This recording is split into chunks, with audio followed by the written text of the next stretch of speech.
1960-an adalah sebuah periode di mana Indonesia mengalami masa yang paling buruk sejak kemerdekaan Indonesia. Secara geopolitik, Indonesia pada waktu itu dikucilkan oleh dunia internasional karena dua hal. Yang pertama adalah karena Indonesia konfrontasi dengan Malaysia. Jadi Indonesia masih kecil aja udah ikut campur urusan negara orang lain gitu. Dan yang kedua adalah Indonesia adalah satu-satunya negara yang berani keluar dari PBB untuk mempertahankan sikapnya untuk ikut campur urusan dalam negeri negara lain. Dan yang lebih mengerikan dari itu semua adalah bahwa Indonesia melakukan itu, mengambil keputusan untuk lepas dari PBB itu adalah di puncak Perang Dingin. Di masa itu, konstelasi politik global itu memaksa setiap negara itu untuk ikut pada satu blok, khususnya negara yang strategis. Karena kalau tidak, maka akan terancam perang proksi. Nah, Indonesia udah mah keluar dari PBB, kemudian dalam waktu itu masih menyatakan non-blok. Jadi ini adalah sesuatu yang sangat nekat. Nah, tetapi itulah yang terjadi pada Indonesia. Dan akhirnya apa? Sebelum masalah-masalah politik dan geopolitik itu mengemuka, Indonesia telah dihancurkan habis-habisan oleh krisis ekonomi. Misalkan, tahun 60-an itu ekspor Indonesia ke luar negeri itu anjlok karena tidak ada negara yang mau menjalin hubungan kerjasama dengan Indonesia. Dan karena anjlok itu, maka ekonomi di Indonesia hancur. Padahal di waktu yang sama Indonesia sedang menciptakan poros baru untuk menandingi PBB yang tadi itu. Akhirnya apa? Akhirnya di satu sisi Indonesia membutuhkan dana yang sangat besar, di sisi lain Indonesia kehilangan pendapatan dan sumber daya. Akibatnya apa? Akibatnya Indonesia harus melakukan dua hal. Yang pertama adalah minjem duit ke negara-negara yang lain, dan itu susah sekali karena Indonesia dikucilkan.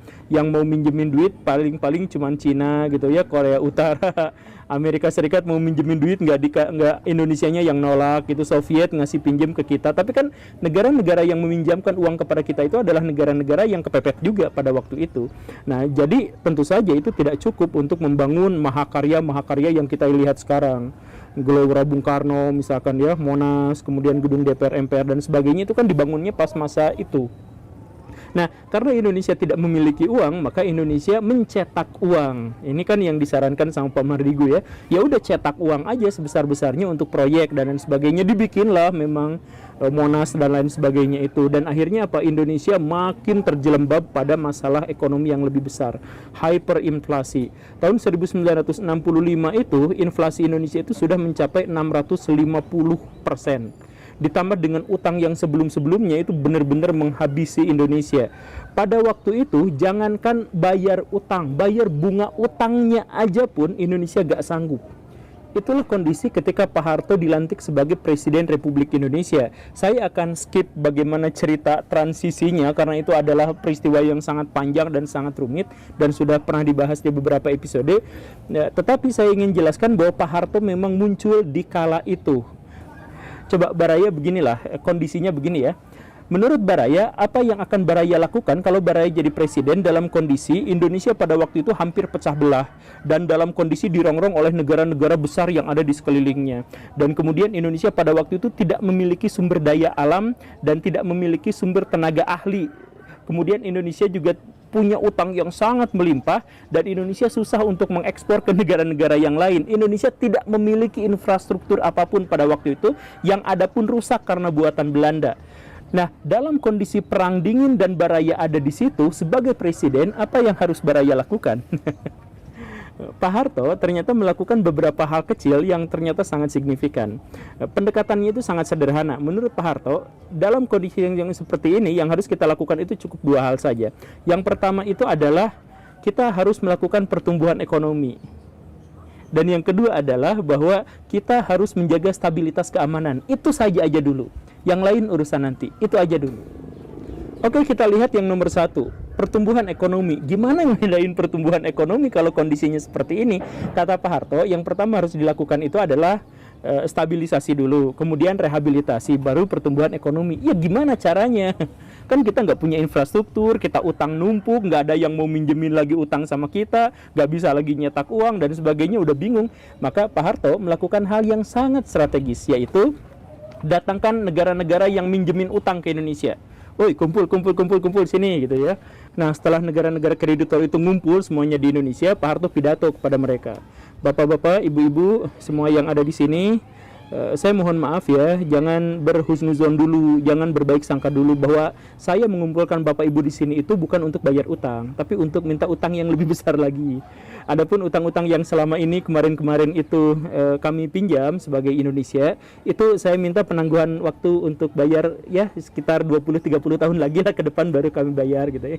Itu negara-negara yang lain tentu saja marah, ini Pak Harto apa-apaan, Pak sabar. Orang sabar pantatnya lebar. Jadi Pak santai aja dulu, dengerin dulu apa yang ingin saya sampaikan. Selama Bapak nanti meminjamkan utang kepada kami, maka coba lihat wilayah Indonesia. Wilayahnya sangat luas, sumber dayanya sangat melimpah, penduduknya sangat banyak. Dan Indonesia letaknya sangat strategis, menghubungkan India dan Cina dengan populasi yang sangat besar, dan menghubungkan dengan dunia-dunia maju tetapi yang terpencil, yaitu Selandia Baru dan Australia. Kalau bapak-bapak itu investasi di Indonesia, untungnya luar biasa. Kalau bapak-bapak bikin pabrik di Indonesia, sumber dayanya dari sini, bahan bakunya dari sini, pegawainya dari sini, nanti menjualnya juga ke orang-orang sini, jumlahnya sangat banyak. Bapak pasti laku, untung besar kalau di sini. Dan kalaupun misalkan penduduk Indonesia yang sangat banyak ini pun ternyata pangsa pasarnya masih kurang dibandingkan dengan keserakahan Bapak Ibu ini, Bapak Ibu bisa langsung jual ke Cina, bisa langsung jual ke India karena ini ada di tengah-tengahnya. Coba Baraya pikirkan, gitu kata Pak Harto itu. Nah, sini negara-negara yang lain itu mulai berpikir, iya juga ya. Jadi kata Pak Harto, investasi di sini habis-habisan, silahkan. Tapi itu adalah kompensasi dari kalau Bapak Ibu mau meminjamkan utang lagi kepada Indonesia dan mau menangguhkan utang-utang yang dulu pernah kami pinjam. Jadi Pak Harto pada waktu itu menggadaikan penduduk dan sumber daya alam Indonesia seluruhnya kepada negara-negara itu. Maka akhirnya deal. Negara-negara itu malah bikin yang namanya IGGI, konsorsium negara-negara yang minjemin utang ke Indonesia. Tapi dengan syarat bahwa negara-negara itu pun dipersilahkan untuk investasi sebesar-besarnya di Indonesia.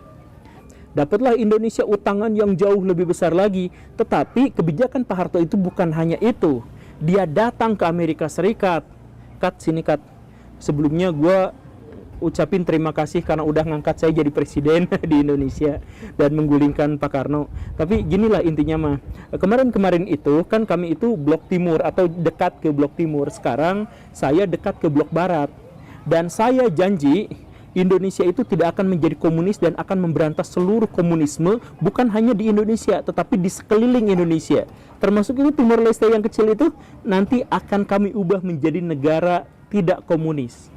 Amerika Serikat seneng, wah kan pada waktu itu lagi perang dingin dan Amerika Serikat lagi panik karena Cina dan Asia Tenggara itu banyak yang komunis. Ketika Pak Harto datang kemudian ngobrol bahwa kami janji akan memberantas komunis, itu si Amerika Serikat seneng banget, luar biasa. Oh seriusan toh kayak gitu? Iya, dan bukan hanya itu. Untuk menjamin bahwa Indonesia itu tidak akan jadi komunis, seluruh tim ekonomi kami itu kami datangkan khusus dari Amerika Serikat. Jadi ada jaminan di situ. Serius? Iya serius. Maka Indonesia sejak saat itu menjadi negara liberal. Walaupun ngakunya ekonomi Pancasila, tapi Indonesia itu adalah negara liberal. Dan seluruh tim ahli ekonomi Indonesia itu pasti lulusan dari Amerika Serikat, khususnya dari Berkeley. Makanya nanti ada geng Berkeley namanya di Indonesia itu. Nah, itu adalah kong kali kong dengan Amerika Serikat, dan Amerika Serikat di situ akhirnya merestui Indonesia untuk menjadi negara partner utama Amerika